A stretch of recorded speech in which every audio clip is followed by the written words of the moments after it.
The flickering neon sign of the Desert Rose Motel hummed a tired lullaby as I pulled my battered sedan into its desolate lot. My name is Alex, and 10 years ago, I embarked on a solo road trip from the suffocating familiarity of West Patterson, New Jersey, to the vast, open embrace of Fort Worth, Texas. It was a pilgrimage of sorts, a long overdue reunion with my parents, a silent acknowledgement of the miles and years that had stretched between us since I'd left home. The car, a faithful but aging companion, had begun to sputter and cough somewhere in the endless expanse of rural Arkansas, its engine a chorus of impending doom. I tried to ignore the ominous sounds for miles, clinging to the hope that it was just a temporary hiccup, a phantom ache. But the protests grew louder, more insistent, until the engine finally gasped its last, leaving me stranded on a forgotten stretch of highway, miles from anywhere that resembled civilization. The sun beat down relentlessly, baking the asphalt and blurring the distant horizon. All around me, only a sea of whispering trees, an endless field of parched grass, and the ribbon of empty road stretching behind me, a silent testament to my isolation. I popped the hood, feigning expertise, my hands hovering uselessly over the greasy components. In truth, I knew next to nothing about car mechanics. My internal monologue, however, was a frantic symphony of self-reproach and desperate rationalizations. Just look busy, I told myself, someone will come along eventually. The thought of calling for roadside assistance, a service I hadn't bothered to subscribe to, filled me with a familiar dread, picturing the exorbitant fees. A few minutes stretched into an eternity. The only sound was the buzzing of unseen insects and the frantic rhythm of my own heart. Just as the oppressive silence began to truly weigh on me, a faint rumble disturbed the stillness. In my rearview mirror, a nondescript white pickup truck, its front license plate conspicuously absent, materialized from the shimmering heat haze. A wave of both relief and unease washed over me. The driver's side door creaked open and a man emerged.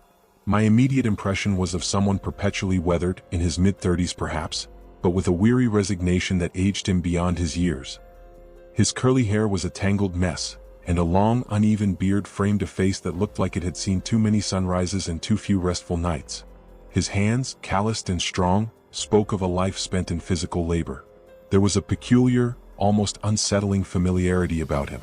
The same general build, similar height, even the same color hair as mine, though his was far less kempt. He moved with a slow, deliberate gait, his eyes sweeping over my stranded vehicle as he approached, a silent assessment. He didn't ask if I needed help. He simply assumed it, his presence an almost preordained inevitability. Before I could even formulate a coherent sentence, he was already leaning over my engine, his movements surprisingly confident, as if he possessed an innate understanding of its ailments. "Car troubles, huh?" he grunted, his voice a low, gravelly rumble that seemed to blend with the drone of the cicadas. I quickly explained the situation, my voice a little too eager, a little too grateful. I thanked him profusely for stopping, a sense of relief washing over me, temporarily overriding the strange apprehension his presence had ignited. "I'm a mechanic," he stated, his words clipped and authoritative. His hands, already deftly probing the engine, lent credence to his claim. I mentally calculated how I could possibly repay him, 1,000 scenarios playing out in my mind. He fiddled with a few wires, tapped a hose, and then, after what felt like an eternity, he straightened up, a look of mild exasperation on his face. "Needs a compression tester," he declared, his gaze sweeping over my bewildered expression. "Won't start without it. Got a buddy who might have one. Another mechanic." My knowledge of car parts was non-existent, but his conviction seemed genuine. I nodded, offering another round of thanks, a faint hope stirring within me. He reached for his pocket, pulled out a phone, and then, after a moment of apparent frustration, he swore under his breath. "Damn thing's dead," he muttered, his eyes flicking to my pocket. "Mind if I borrow yours for a sec? Just to make the call." Without a flicker of hesitation, I reached into my pocket, pulling out my phone and extending it towards him. My mind, still reeling from the unexpected turn of events and the lingering anxiety of my stranded vehicle, barely registered the casualness of the request. He took the phone with one hand, his fingers brushing mine, a fleeting contact that felt strangely cold. In the same fluid motion, his other hand dipped into his jacket, emerging not with a set of car tools, but with the glint of cold steel. A gun. The world seemed to tilt on its axis. The humming of the cicadas, the warmth of the sun, the gentle breeze, all of it faded into a deafening silence. My breath caught in my throat, a knot of pure, unadulterated fear tightening in my chest. He didn't raise his voice, didn't make any sudden movements. His words were calm, almost conversational, chilling in their practiced indifference. "Sit down on the shoulder. Don't try anything stupid." The command was delivered without a tremor in his voice, a testament to a chilling familiarity with such situations. He had done this before, I realized with a sickening jolt, or at the very least, he had meticulously rehearsed it in his mind. My limbs, though heavy with shock, obeyed without question. I sank onto the dusty shoulder, the gritty earth pressing against my jeans, my gaze fixed on the menacing glint of the firearm. The entire interaction felt surreal, a bizarre dance of compliance and cold, calculated threat. There was no struggle, no frantic pleading, just a strange, unsettling calm, as if we were both performing a well-rehearsed scene from a script I hadn't been given. He moved with an efficient, almost clinical precision, his hands delving into my pockets, extracting my wallet with an unsettling familiarity. He then turned his attention to my backpack, slung carelessly on the passenger seat, and tossed it onto the ground beside me, rummaging through its contents with casual disregard. "Password," he murmured, his eyes locking onto my phone screen. My fingers, trembling slightly, typed out the sequence, each digit a concession, a surrender. He pocketed the phone, my lifeline to the outside world, my connection to family and friends, swallowed whole by his indifferent greed. He didn't offer a farewell, no parting words, just a final, dismissive glance before he climbed back into his truck. The engine roared to life, a stark contrast to the silence that had engulfed my own vehicle. He pulled away, kicking up a cloud of dust, leaving me alone once more on the side of the road, utterly stripped, utterly helpless.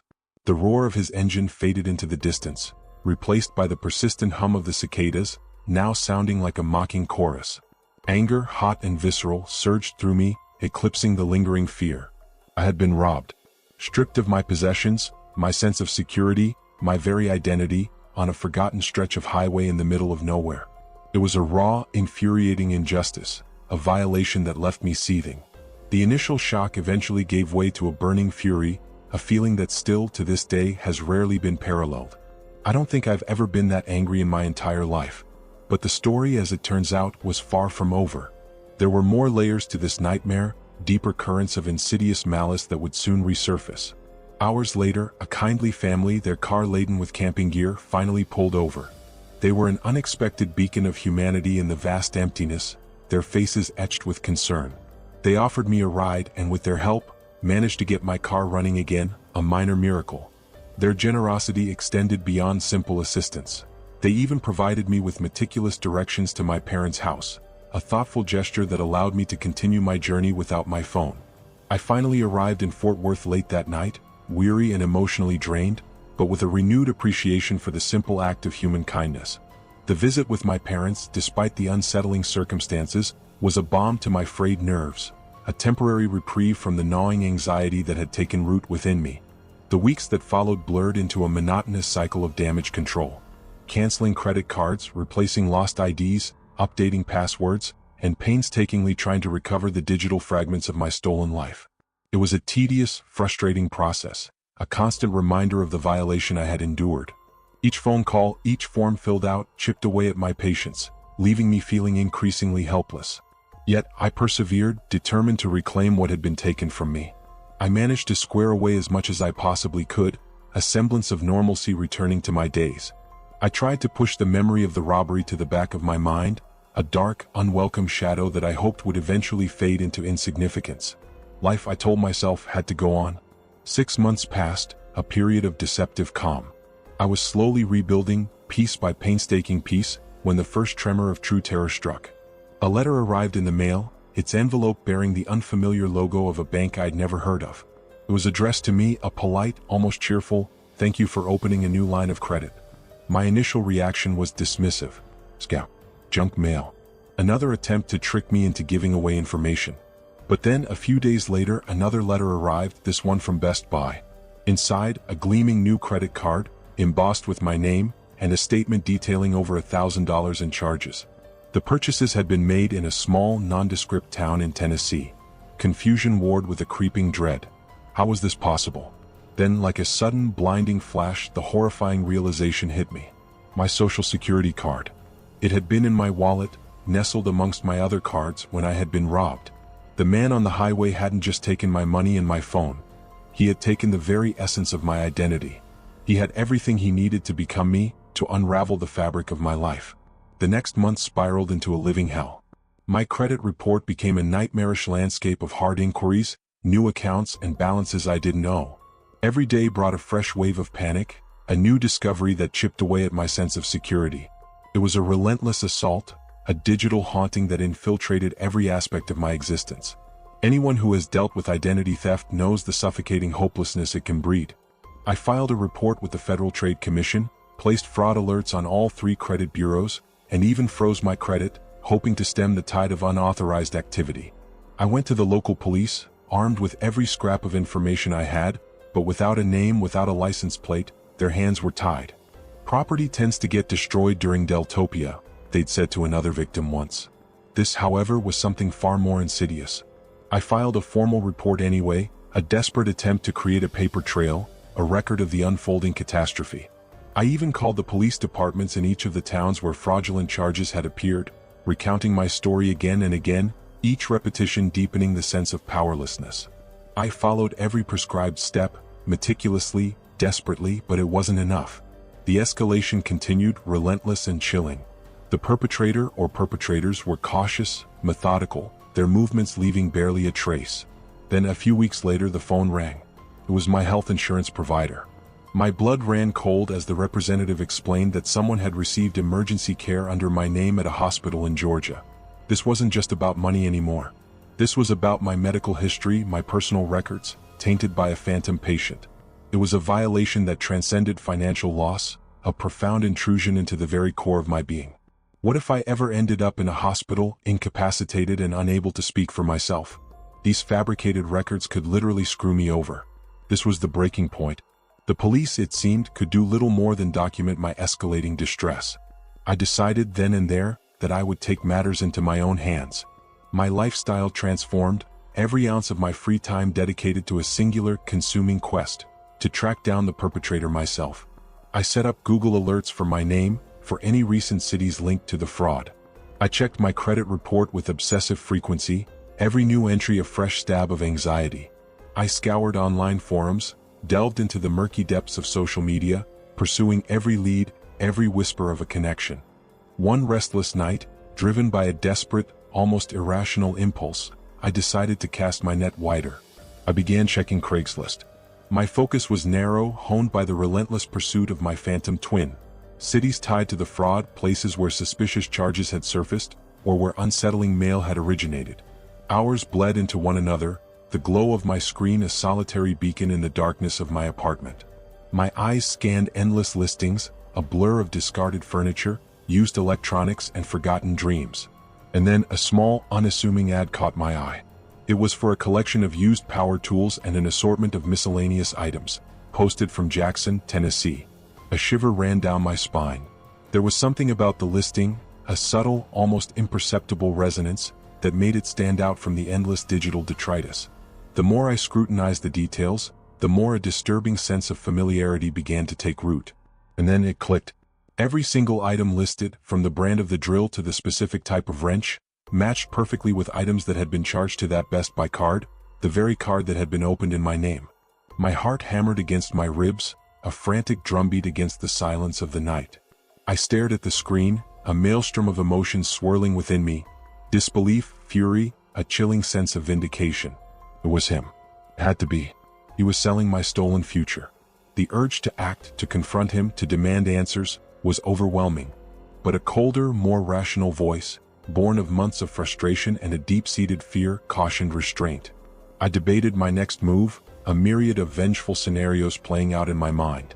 What if I attached a tracking link to my reply? What if I played a clever game, luring him into a trap? But the risk was too great. If he so much as suspected that someone was on to him, he would vanish, evaporate into the digital ether, and my chance at justice would be lost forever. So I kept it simple, mundane, masking my true intent with a veneer of casual interest.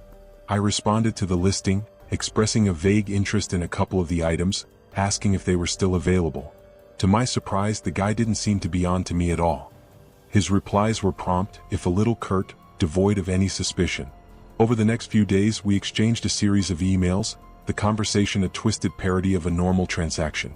Finally, he provided me with a time and a public place to meet, a neutral ground, and instructed me to bring cash. The meeting was set for the following day.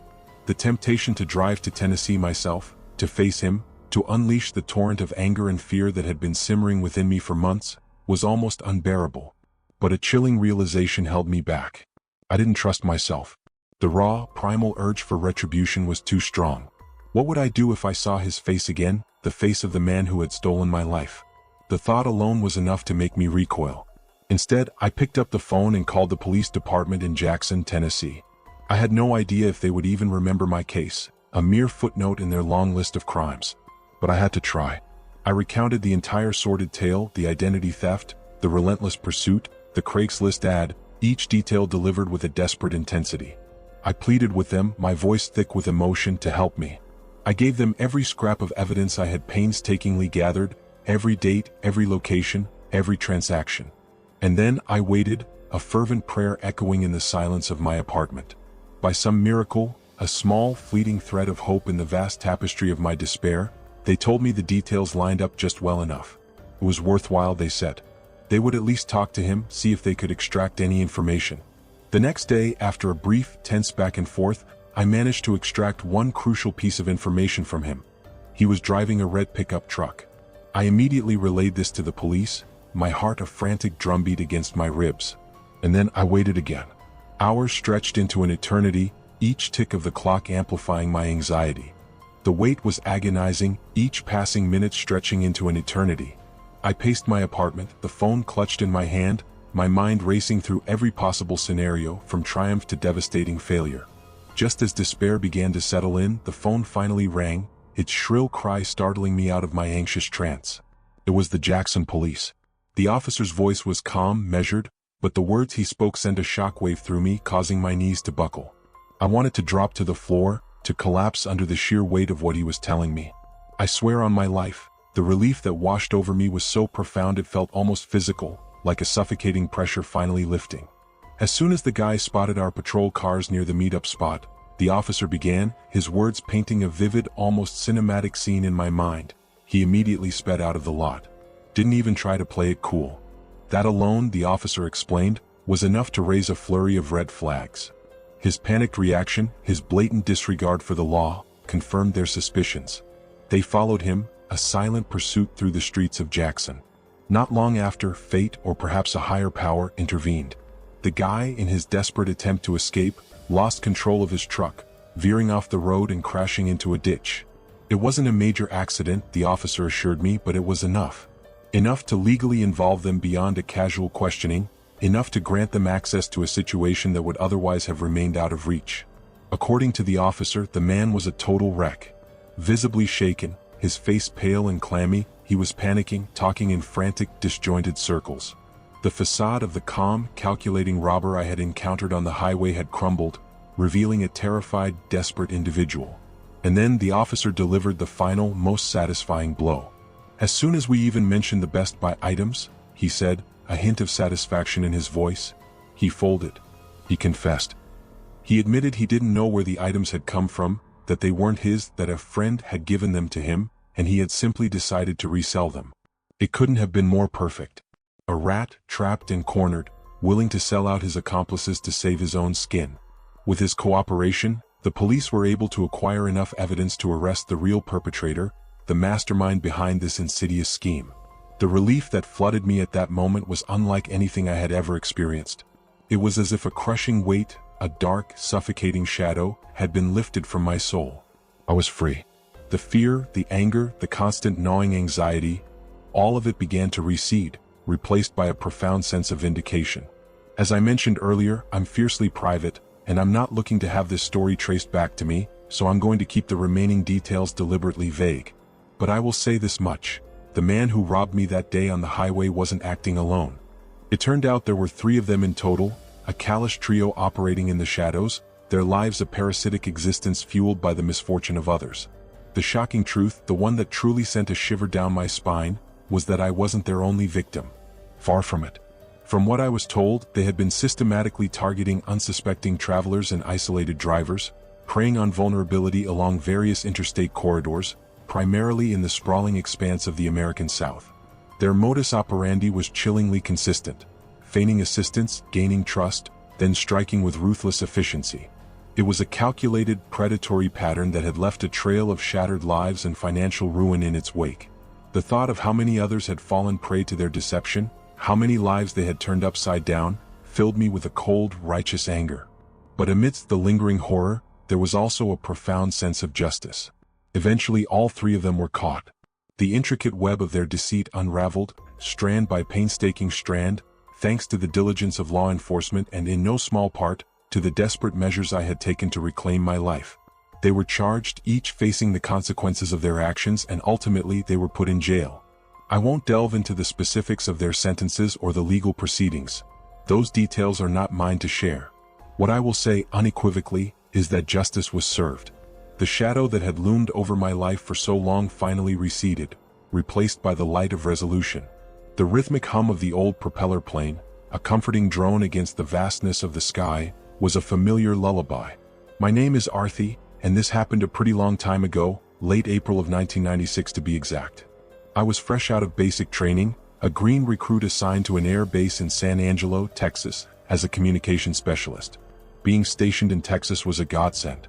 I'm originally from Mississippi, and a significant part of my decision to enlist was a desperate yearning to escape the suffocating familiarity of home, to put as much distance between myself and my past as possible. At 24 years old, the world felt vast and full of uncharted possibilities. My closest friends on base were Sebas, a boisterous but loyal guy with a quick wit, and Kay, a sharp, no-nonsense woman with an infectious laugh. We were an unlikely trio, but back then we were inseparable, a small island of camaraderie in the vast ocean of military life. It was a warm weekend in early April, the kind of day that begged for an escape from the monotonous routine of base life, when Sebas, ever the instigator, proposed a road trip. Austin, he declared, his eyes gleaming with the prospect of adventure. Just for the day. A change of scenery. Kay and I, equally weary of the endless drills and predictable schedules, readily agreed. The idea of trading the sterile, regimented atmosphere of the base for the vibrant, unpredictable energy of Austin was an irresistible lure. Kay, ever the practical one, offered to drive, her SUV a sturdy, reliable vessel for our impromptu adventure. We packed a few essentials, tossed them into the back, and hit the road that same afternoon, the promise of freedom hanging heavy in the air.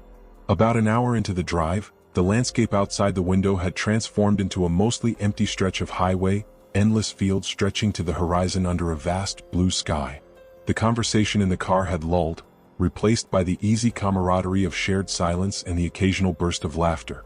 It was then that Sebas's voice, a sudden tremor of unease in its usual boisterous tone, cut through the quiet. "Hey," he began, his eyes fixed on the rearview mirror, "did you guys see that car pull up from the shoulder right after we passed it?" I glanced back, my eyes scanning the road behind us. A dark-colored Tahoe, or something similar, was trailing us at a steady, unnerving distance. I hadn't noticed it pull off the shoulder, but then again on a highway cars materialized and disappeared with alarming frequency. It wasn't on its own particularly strange. Kay, ever the cautious one, subtly changed lanes. The dark SUV mirrored her move, a phantom limb extending from our own vehicle. My brow furrowed. Coincidence? Perhaps. A minute later she did it again, a deliberate test. And again the Tahoe shadowed our every movement, a persistent, unsettling presence. My initial confusion began to morph into a nascent unease. This wasn't random. This was deliberate. Just as the questions began to solidify in my mind, the SUV's lights flickered to life, a sudden blinding flash in the rearview mirror. Everything clicked into place with a chilling clarity. We were getting pulled over. By an undercover cop. Kay, her jaw tightening, pulled over to the side of the road, the gravel crunching under her tires. I watched in the side mirror as the Tahoe pulled over behind us, its dark silhouette a menacing presence against the bright afternoon sky. I've always been observant, a skill honed and sharpened during my military training. Processing information quickly, noticing the subtle shifts and inconsistencies, was a fundamental part of my job. And in that moment something was undeniably off. The man who stepped out of the Tahoe wasn't like any cop I'd ever seen. He was clad entirely in black tactical gear, a stark, almost paramilitary uniform. But there were no official insignia, no badge, no obvious indication that he was law enforcement. The only thing even remotely official looking was a patch on his arm, a blurred emblem I couldn't decipher from our distance. His demeanor was equally unsettling. Instead of approaching Kay's window as any legitimate officer would, he lingered behind our SUV, a strange, almost predatory stillness about him. He stood there, silent and unmoving, like a hunter sizing up his prey. My gaze narrowed, taking in his strange posture, his deliberate, almost calculating movements. He wasn't just standing there, he was actively analyzing our vehicle. His eyes swept over the rear window as if trying to discern the contents of our packed trunk. He lingered on Kay's bumper stickers, then on her license plate, his gaze unervingly thorough. Sebus and Kay, sensing the growing anomaly, eventually caught on to the officer's bizarre behavior. Sebus, his usual bravado tinged with a nervous edge, rolled down his window. "Is there a problem, officer?" he asked, his voice betraying a hint of forced calm. The man didn't respond directly to Sebus. Instead, with a sudden, swift movement that belied his earlier stillness, he walked up to Kay's window, his presence amplified by the close proximity. His voice, when he finally spoke, was flat, devoid of emotion. "License and registration." Kay, a flicker of apprehension in her eyes, reluctantly handed over her documents. He took them without a word, turned on his heel and walked back to his vehicle, disappearing inside. The silence that followed was heavy, pregnant with unspoken questions. The three of us exchanged uneasy glances, whispering our anxieties, our collective confusion growing with each passing second. What was going on? This wasn't a normal traffic stop. The minutes dragged on, stretching into an eternity. We watched his vehicle, waiting, wondering, a knot of dread tightening in our stomachs. After what felt like an agonizing eternity, the guy finally emerged from his vehicle again. But this time he wasn't alone. Two other men stepped out with him, their silhouettes stark against the blinding afternoon sun. My heart rate, already elevated, began to tick up, a frantic drumbeat against my ribs. I focused on my breathing, a deliberate attempt to maintain some semblance of calm, to keep the rising tide of panic at bay. The original officer walked back up to Kay's window, his expression unreadable. "Is your father in the army or something?" he asked, his voice still flat, devoid of any inflection. Kay, clearly taken aback, asked for clarification. The officer gestured vaguely towards the back of her SUV.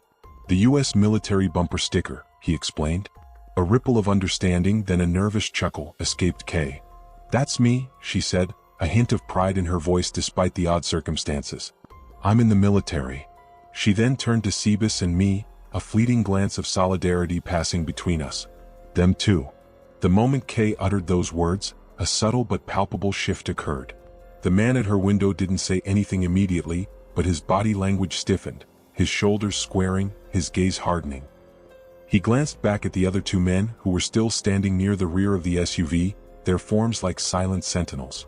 Then his eyes flicked back to Kay, a strange, calculating glint in their depths. A weird silence descended, a pregnant pause that seemed to stretch indefinitely. And then he simply stated, his voice a flat, almost dismissive tone, that he was letting her off with a warning. "Drive more slowly," he advised, the words devoid of any genuine concern. He handed back Kay's license and registration, his fingers brushing hers, and then, without another word, he turned and walked back to his vehicle. The other two men followed, their retreat as synchronized and unsettling as their appearance. Before Kay could even restart her engine, the dark Tahoe pulled off with a screech of tires and sped away, disappearing into the shimmering heat haze as quickly as it had appeared. The three of us sat there, dumbfounded, a silent tableau of disbelief. Sebus was the first to break the silence, his voice a mix of awe and lingering apprehension. "Those guys weren't real officers," he declared, his voice filled with a newfound conviction. "They would have done something shady if we'd been civilians." His words resonated with a chilling truth. We had seen enough, experienced enough, to know that this was no ordinary traffic stop. There wasn't much else we could do, so Kay, still shaken, slowly pulled back onto the highway, the unsettling encounter fading into the background as the miles clicked by. Austin, it turned out, was a welcome distraction, a vibrant antidote to the lingering unease. We immersed ourselves in the city's energy, pushing the bizarre roadside encounter to the furthest corners of our minds. By the time we returned to base, it had all but been forgotten, a strange anecdote relegated to the dusty shelves of memory. It wasn't until about a week later that I was abruptly reminded of it. I was sitting in the recreation room on base watching the local news with Sebus, when a story came on that made me freeze. The reporter, her voice somber, announced that a man and a woman had been found dead in a ditch along a stretch of highway just outside of San Angelo. The victims, according to the report, had been robbed and murdered, their bodies unceremoniously dumped the night before. My breath hitched in my throat as the reporter continued, delivering the chilling detail that slammed the memory of our encounter back into vivid focus. The vehicle found abandoned near the scene was a black Tahoe. Police confirmed it had been reported stolen months earlier, several states away. Sebas and I exchanged a horrified glance. We immediately went to find Kay, our faces pale with a shared realization. The three of us agreed, with a solemn, urgent certainty, that we had to tell the police everything we had seen. As we recounted the bizarre details of our roadside stop, a surge of guilt washed over me, a bitter taste in my mouth for not having reported it sooner. Even to this day, the memory sends a shiver down my spine. I can't help but think about how Kay's bumper sticker, a simple declaration of military service, may have been the thin thread that saved our lives that day. It's a sobering thought, a constant reminder of how easily it could have been us, lying in that ditch, had we not been military.